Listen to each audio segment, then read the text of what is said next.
अस्सलाम वालेकुम class. I hope कि आप सब खैरियत से होंगे। तो आज का जो हमारा टॉपिक है वो हमने पढ़ना है कि कॉलम्स लॉ का वेक्टर फॉर्म क्या होती है। वेक्टर फॉर्म को थोड़ा सा हम आज डिस्कस करते हैं कि वेक्टर फॉर्म क्या होती है। सल कॉलम फोर्सेस जो हैं ये वेक्टर फॉर्म बताती है कि कॉलम फोर्सेस जो हैं ये म्यूचुअल फोर्सेस हैं। कौन सी फोर्सेस हैं? म्यूचुअल फोर्सेस हैं। इनको म्यूचुअल फोर्सेस क्यों कहा जाता है कि अगर हमारे पास दो चार्जेस हैं, अगर Q1 है और दूसरा क्या है Q2 है, इनको म्यूचुअल फोर्सेस के बिना पर कैसे हम एक्सप्लेन कर सकते हैं? इनको इस तरह एक्सप्लेन कर सकते हैं कि जो फोर्स Q1 Q2 पर एक्सर्ट करेगा, लगाएगा, वही फोर्स Q2 क्या होगा, Q1 पर लगाएगा। मीन्स कि क्या होगा कि फोर्सेस की मैग्नीट्यूड बराबर होगी, ताकत एक ही लगाएंगे, लेकिन क्या होगी, इनकी डायरेक्शन अपोजिट हो जाएगी। मैं आपको इस तरह बताता हूँ कि जैसे न्यूटन का थर्ड लॉ था हमारे पास कि हर एक्शन का एक रिएक्शन होता है, बट इक्वल मैग्नीट्यूड होती है, बट क्या होता है, अपोजिट इन डायरेक्शन होती है। वही कानून यहाँ पे फॉलो हो रहा है कि चार्जेस जो है ना म्यूचुअल फोर्सेस लगा रहे हैं एक दूसरे के साथ। देखें Q1 ने Q2 पर लगाई और उसी तरह Q2 ने Q1 पर लगा दी। इसमें देखें कि Q1 ने Q2 पर फोर्स लगाई, डायरेक्शन ये होगी। अब ये फोर्स को इस तरह कैसे एक्सप्लेन करेंगे, तो इसे लिखते हैं हम F21 के Q1 ने पहले चार्ज ने दूसरे पर जो फोर्स लगाई इसे रिप्रेजेंट करते हैं F21 से। तो अब देखें दूसरे केस में क्या होगा कि पहला चार्ज है और ये क्या है, दूसरा चार्ज है। अब इस केस में क्या होगा कि दूसरे वाला क्या होगा, पहले पर फोर्स लगाएगा। अब क्या होगा, दूसरे वाला जब फोर्स लगाएगा इस तरफ, तो ये वाला इस तरफ मूव कर जाएगा। तो इसमें फोर्सेस को हम कैसे डिनोट करते हैं? अब यहाँ पे फोर्सेस को डिनोट करने के लिए F12 लिखेंगे। क्यों? क्योंकि पहले दूसरे चार्ज ने पहले पर फोर्स लगाई। तो ये हमारे पास क्या हुआ, हमने यहाँ तक फोर्सेस की मैग्नीट्यूड को देखा कि जितनी फोर्स पहले ने लगाई उतनी फोर्स दूसरा क्या है, पहले पर लगा रहा है। तो यहाँ से जाहिर हो रहा है ये क्या है, म्यूचुअल फोर्सेस है। तो हम इस तरह लिख सकते हैं कि F21 is equal to minus F12। देखें दोनों फोर्सेस इक्वल हैं, क्या है, मैग्नीट्यूड हम कह रहे हैं कि सेम है, लेकिन इनकी डायरेक्शन अपोजिट हो सकती है।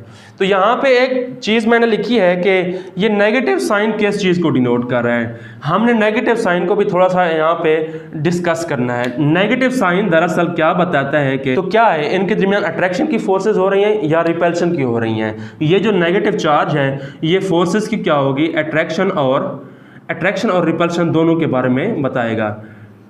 ठीक हो गया? चलें अब हम देखते हैं थोड़ा सा इसके बारे में। अब देखें यहाँ पे, देखें मैंने आपको फोर्सेस के बारे में बता दिया कि फोर्सेस म्यूचुअल होती हैं और नेगेटिव साइन क्या बताता है कि अट्रैक्शन की फोर्सेस हैं आया कि रिपल्शन की हैं। तो यहाँ तक डिस्कशन होगी। अब हम डायरेक्शन को भी यहाँ पे डिनोट करते हैं, क्योंकि हम फोर्सेस के केसेस में क्या होते हैं, फोर्स क्या है, वेक्टर क्वांटिटी है, और वेक्टर क्वांटिटी ऐसी होती है जिसमें हम मैग्नीट्यूड के साथ साथ उसकी डायरेक्शन को भी डिनोट करना लाजमी होता है। तो इसकी डायरेक्शन को देखें। अब पहले केस में डायरेक्शन देखें तो इसकी डायरेक्शन देखें कि हमारे पास इसकी डायरेक्शन बनेगी R21। ठीक हो गया, ये इसकी डायरेक्शन बनेगी क्योंकि ये फोर्स कौन सी है, F21 है। ठीक हो गया। अब दूसरे केस में देखें, इस केस में डायरेक्शन क्या होगी कि R12, ये वाली डायरेक्शन होगी। कॉलम्स लॉ में हम देखते हैं कि हमारे पास F इज इक्वल टू होता है Q1 Q2 over R square. Okay हो गया। तो अब यहाँ पे हम क्या करते हैं, कॉलम्स लॉ के तौर पर देखते हैं F is equal to K Q1 Q2 over R square. यहाँ पे हम क्या करेंगे, अगर पहले केस में देख रहे हैं तो 2-1 के केस में देख रहे हैं तो यहाँ पे जो डायरेक्शन है वो हम यहाँ पे शो करेंगे 2-1। ओके हो गया।